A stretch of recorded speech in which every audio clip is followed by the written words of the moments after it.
यदि किया तो क्षत्रिय कुल में पैदा हुआ विश्वनाथ प्रताप सिंह ने किया, उसका बिहार का भी समाप्त किया। तो जंगल के अपराधियों का सफाया किसने किया?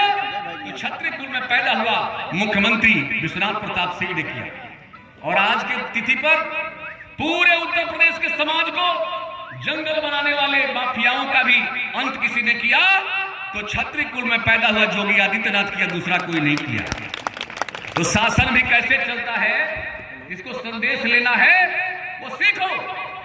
इसलिए बंधुओं, अपने पुरखों पर ही नहीं, अपने वर्तमान के प्रेरकों पर भी गर्व करने की जरूरत है, गर्व करने की जरूरत है। आप सब अभी भी पूज्य लोगों गर्व करो। आज भी इस प्रजातंत्र में जो भी पद झोली के बल पर लिया जाता है तो उस त्याग में भी हमारा क्षत्रिय समाज पीछे नहीं है। बनारस से लेकर के बलिया तक एमएलसी का पद किसके पास है तो केवल और केवल क्षत्रिय समाज के पास है, आज भी है। तो जहां देने की बात है वहां भी हृदय खोल कर देने का साहस यदि किसी में होता है तो क्षत्रिय समाज में होता है, क्षत्रिय समाज में होता है। जहां सम्मान की बात है, मैं आज धरती पर, इस साधकों की धरती पर कह के जा रहा हूं, इस भारत को भी हिंदू राष्ट्र बनाने की घोषणा यदि कोई करेगा तो छत्राणी के कोख से पैदा हुआ कोई बालक ही करेगा, जिस कुर्सी पर जो है प्रधानमंत्री की कुर्सी पर बैठा होगा और उसने भारत को हिंदू राष्ट्र घोषित करेगा और दुनिया देखती रह जाएगी, दुनिया देखती रह जाएगी, कोई कुछ करने वाला नहीं है। इसलिए मेरे भाइयों, आज का इस सम्मेलन के माध्यम से मैं आप सबसे जरूर ये कहूंगा कि उत्सवे कसबे राष्ट्र राजद्वार पर भी मदद करो। यदि आप वकील हैं तो कोई भाई यदि न्याय पुकारते हुए कानून के पिछड़े में जाता है तो वहां भी मदद करो वकील के रूप में। यदि चिकित्सक हो तो चिकित्सक के रूप में दवा करके उसकी मदद करो। यदि आप शिक्षाविद हो तो शिक्षालयों में अपने भाइयों की मदद करो। लालू प्रसाद यादव जी जब मुख्यमंत्री पद से अयोग्य हो गए, किसको बैठाया? शायद उस जगह पर कोई क्षत्रिय मुख्यमंत्री होता तो ऐसा काम नहीं करता, ऐसा काम नहीं करता। लेकिन अपनी पत्नी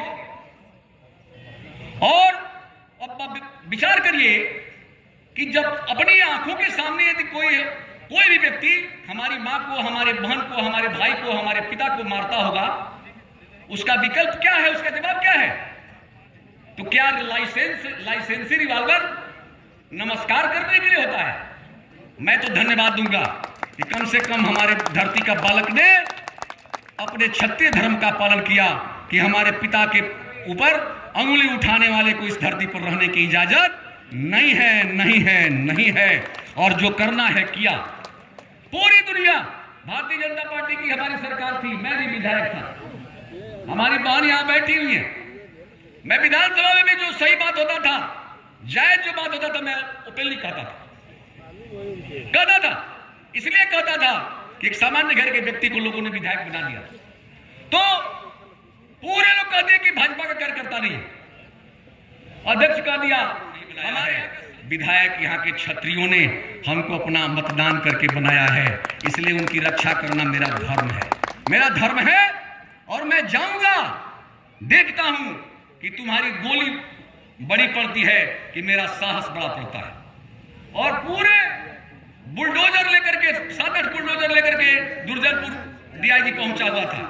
मैं भी रात्रि में कॉल किया अपने लोगों को, भाइयों को कार्यकर्ताओं को। 1000 मोटरसाइकिल से मैं भी पहुंचा। जिस समय अब नौबत आ गई कि अब इधर से हम लोग भी तैयार थे, हमारे पास गोली तो नहीं थी, साहस था कि भले गोली खाएंगे लेकिन दुर्जनपुर में किसी का, अपने कार्यकर्ता का घर गिरने नहीं देंगे। जब 1000 मोटरसाइकिल पहुंची, डीआईजी का जो है हाथ